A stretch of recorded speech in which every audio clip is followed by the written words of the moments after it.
Welcome back to Proud Masculine. And today's video, we're going to dive in a little bit to something I've been encountering a lot in groups of men, overhearing things I'm dealing with directly, is feelings. Feelings. And using that in, and I'll give you an example as we go on. And this is a video I've been wanting to make for the last week and a half or so. It's been extremely busy, and this isn't the only thing I do. There's other means to which I have that I support myself, and this is definitely part of it. This is one of my passions, one of my callings, is helping men improve and build themselves into the strongest, best version that they have the potential to be.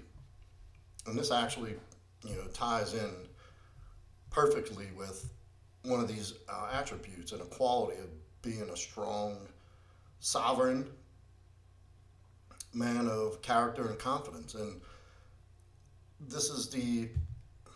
so let me tell you how this came about. And this is something I've known and something I understood for a while. And, it seems like it would be common knowledge.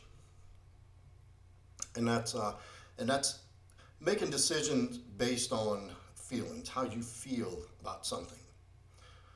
And for an example, I overheard a conversation in a group of many other that was walking up, and the guy said, I feel like when I do this, and he began to describe, and there's just something really off-putting about that, to hear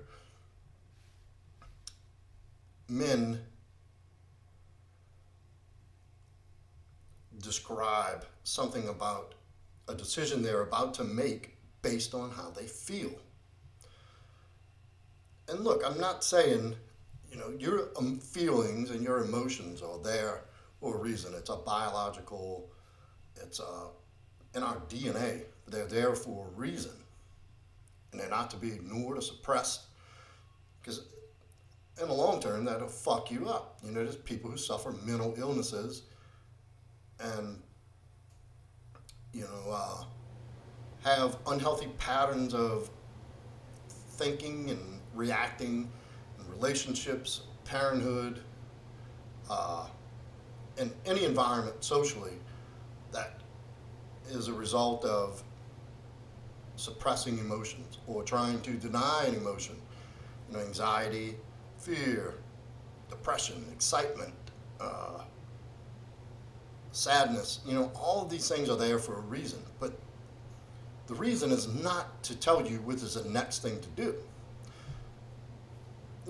These emotions are external or indicators of they are a marker as to how you are responding to your external environment. And it's a good reason to look at why. Obviously you see something like a dead puppy dog on the street that have been hit by a car, you're going to feel a little upset. Well, why? Because you have an association with puppies as being cute. Maybe picture the little kid who has to go out and find his dead puppy dog, and it upsets you, it makes you sad. There's a reason why these feelings are there. But it's not to make decisions with. It's not based to make on decisions. And the best way I can describe this according to this channel is the things you do in a breakup. I talk about that a lot. And this is, one of the primary reasons I even have this channel, is to coach men through breakups and what to do with that time after they're broken up with, because it's actually a great way to explain this. Because how you feel after a breakup is so bad, all you want to do is feel better and self-soothe. So what might you do with that bad feeling that you have, and that emptiness and that angst and that dread and the sadness and the longing and the loneliness and all that? So you may have the impulse, a feeling, to to feel better. And what might that lead you to do? That might lead to some pretty self-destructive behavior, very unproductive behavior, and taking some shit actions to implement that feeling of overcoming that feeling of sadness and hurt, and you're just destroyed. So what would make you feel better? What would give you a different feeling? That time being, you could make a decision based on that feeling to go drink alcohol. That'll make you feel better for a little while. And, you're going to feel like shit after. And hence the danger of making a decision based on a feeling. And that's just one example. Like, you got to go to the gym. You came home from work all day. It was hot outside. You're tired, and I'm saying this because this is something I experienced. You just don't feel like going. The sofa feels good. The AC blowing on you, and you can sit there and veg out for a little while. I don't feel like it, and I'll make it up tomorrow. This is not strong men do not succumb to feelings and emotions to make rational decisions. The best way to actually deal with that is to emotionally detach from a decision at that moment when you're feeling like shit, or you're feeling tired, or you're feeling sad. Like, I don't even suggest, and it's been proven, that you don't make decisions when you're really happy about something. Decisions made in life that are productive and lead to a positive end result, a positive outcome for men, are based in logic. That's calculated and thought about and planned accordingly to the desired outcome. So the best way to make a decision, for instance, in the case of not wanting to go work out, detach emotionally from that. Take the feeling out of the equation and look at the outcome. Well, what is the outcome you want at the end of the day from working out? Longevity, functionality, strength. Aesthetically, you have some goals. You want to stay looking good. You want your body fat percentage to stay under a certain amount. And you want to be able to get up, feel good, move, and be strong and healthy and mobile. Yeah.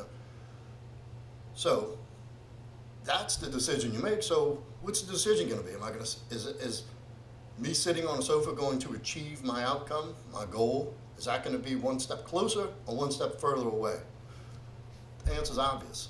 So you feel tired, you don't feel like going, you get the fuck up and go anyway. It's that simple. And, this is, as a man and a leader of your life, and whoever else you may be leading in life, your spouse, your girlfriend, your children, you may be, a boss or a manager or a leader at work. You can't afford to be making decisions based on emotions on how you feel. It's a principle-based decision-making process and an outcome-based, not a feelings-based. This is how men operate.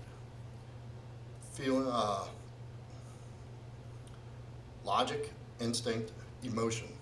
This is how we are supposed to be. This is how men are supposed to behave. And that's the filter for decision-making for us, is logic first, emotion last. With women, you flip that upside down. It's emotion, instinct, and logic. And that's okay, but it's not feasible, nor will it work long-term for a man. Matter of fact, it's going to cause you a lot more problems and force you into making logical decisions if you go flying by the seat of your pants making decisions based on your feelings, because it's not what they're there for. So, look, like, comment, subscribe. The like button is right down there. I don't see how I get views and the likes don't match. It's real easy. Hit the thumbs up. Subscribe and hit that notification bell to get notifications as I put these videos out. And, if you need my help with anything, if you're coming out of a breakup and trying to get your identity back and level up in life and put yourself back together and back on the path, proudmasculine.com. You can reach me on Instagram at proudmasculine. Very easy. Hit me up and a DM. And I will link all of this information in the description below. So, yeah, just remember, because you're feeling a certain way doesn't mean you have to act right then. And if you feel a certain way about something, it's probably not the best time to make a decision about it. Matter of fact, it's probably nothing. It is absolutely the worst time to make a decision about something is when you feel in a certain way about it. Detach emotionally. Take a 10,000 foot perspective of it. Look at where you are and where you want to end up and see what needs to be done from point A to point B to achieve that outcome. How you feel about it is inconsequential. Unless at the end of the day, what you do in between causes harm to yourself or somebody else, that's the right way to go. So that's all I have for this. We'll see y'all in the next one.